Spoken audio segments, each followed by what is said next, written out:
This is Gary Butterfield. This is Cole Ross. And this is Monster, my podcast. And this is Chromatic Dragons.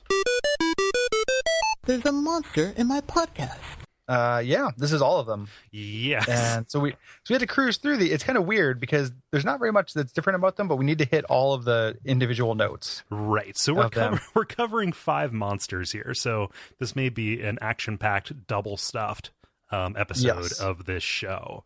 But again, we can't get back to like, okay, here's a new episode, and he has a 5% chance to speak your language. So the first thing, we got black dragons. Yes.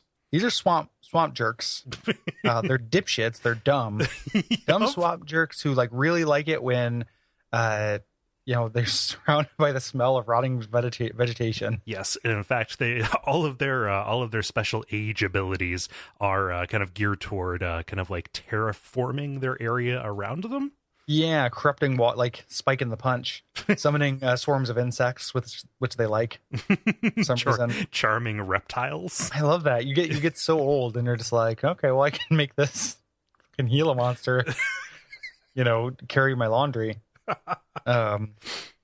And then they become a great worm. They become the grandest of their kind. The best thing about this guy, I think, and you can tell me, is the way that they eat. Is Culinary Corner with Black Dragon, where they love to eat anything. All dragons can eat anything. Why that is a detail that shows up in every entry, I have no clue. Yes, but they love fish, mollusks, other aquatic creatures. Sure, they love eels. Great, so do I. They hunt for red meat, but when they eat it, they like to pickle it by letting it lie in ponds in their lair. That's pretty good.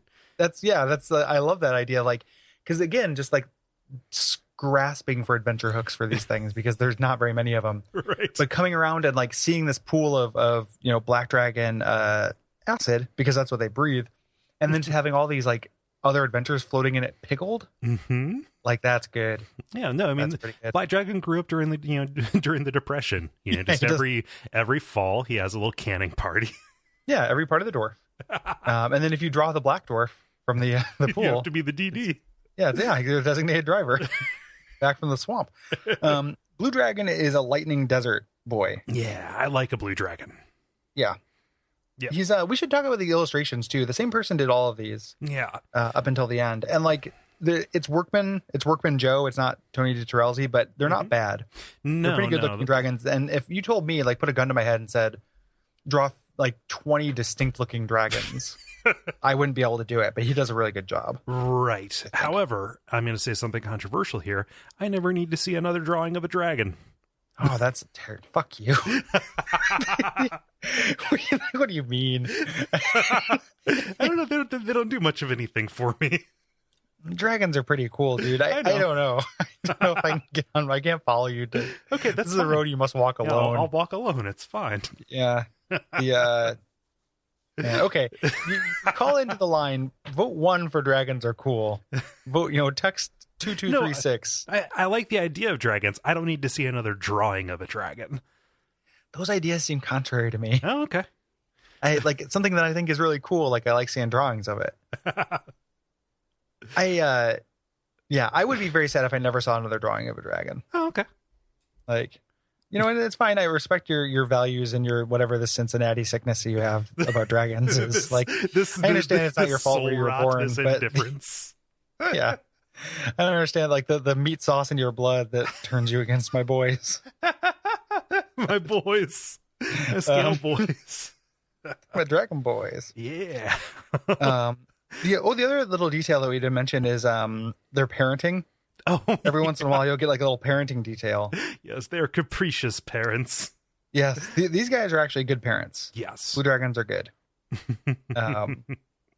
Yeah, but there's not too much to them. No, they like to cook with their lightning bolt breath.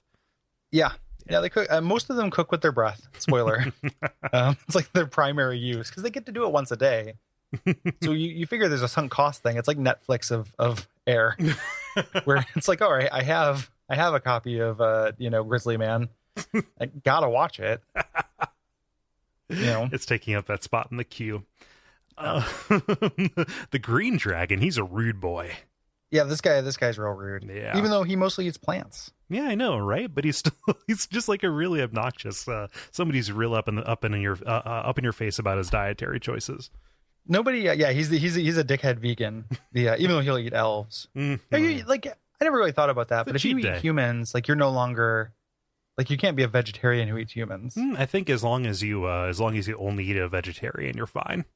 Oh, okay. Yeah, like transitive property, right? Kind of thing, grass fed. In reality, you're probably stopping them from eating somebody or eating something else.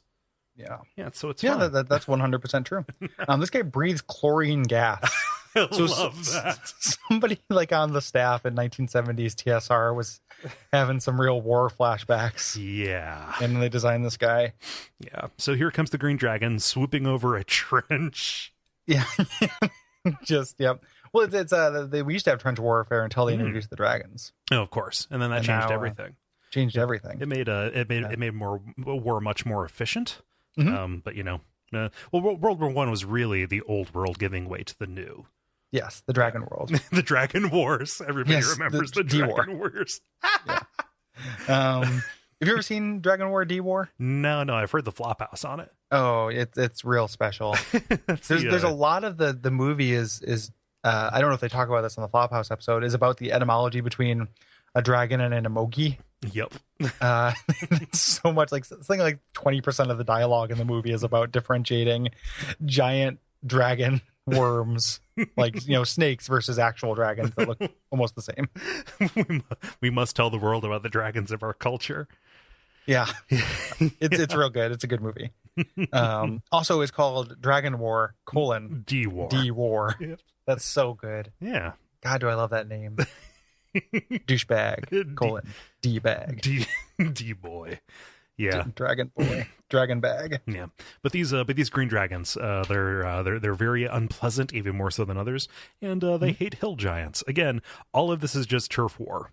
I don't want to spoil cast or anything, but wait until we get to hill giants. Yep. I still remember that drawing, and these guys do look like nature's assholes. Like it's just like they look like just big dipshits.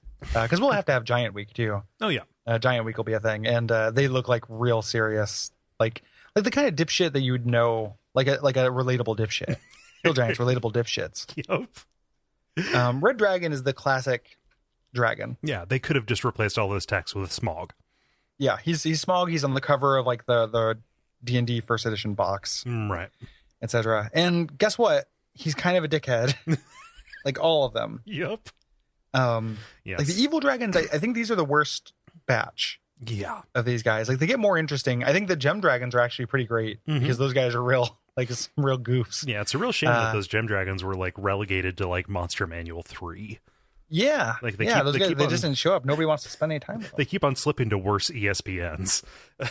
The thing about the Chromatic, the red dragon, is that he is super arrogant. So when he runs into a fight, he always uses one of his perfect strategies, never stopping to think before he gets into a fight. Because red dragons are so confident they never pause to appraise an adversary. Yes, they have almost a grudging respect for gold dragons who are almost as good as them. Yes. Ugh.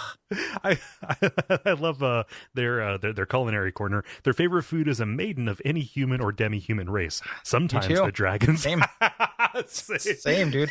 These guys fuck and they eat pussy 24/7 and they're good at it. Yep. They do. When they approach the pussy, they use one of their patented perfect plans. They don't think about it. They just go. Nope, they just attack it. It's fine. Yeah. Then at the moment of climax, like when all that organ is released, that's when you eat the maiden. Yeah.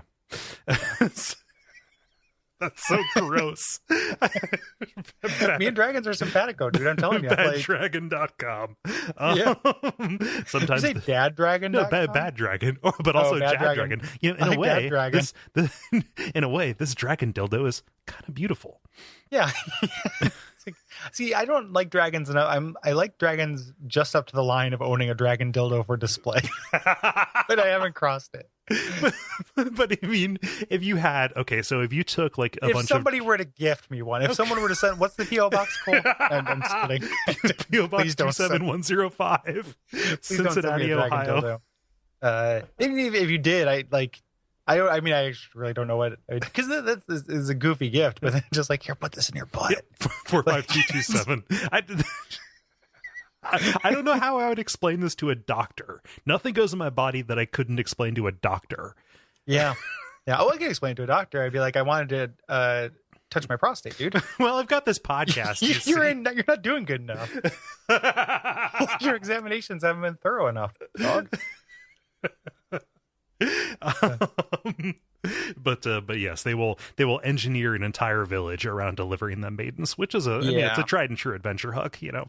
Yeah, they don't breathe on horses because horses are good eating, but they'll breathe on people, right? Which are not good eating, but mostly they're just dickheads. Yeah, these guys. I also love a creature with the ability to heat metal, because essentially all of your adventurers become walking pressure cookers. Yeah, heat metal's an awesome spell. It's like a good reason to play a druid, because it's like, you know, what are they going to do? Take off their armor?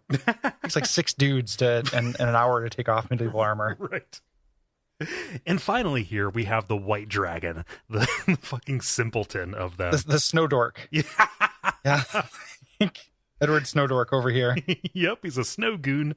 He's got his cone of frost, as always. He lives up in the tundra, and he revels in the snow to the point where if it warms up too much, he goes into a torpor. Yeah. Like, no, that's white dragons are lackadaisical parents.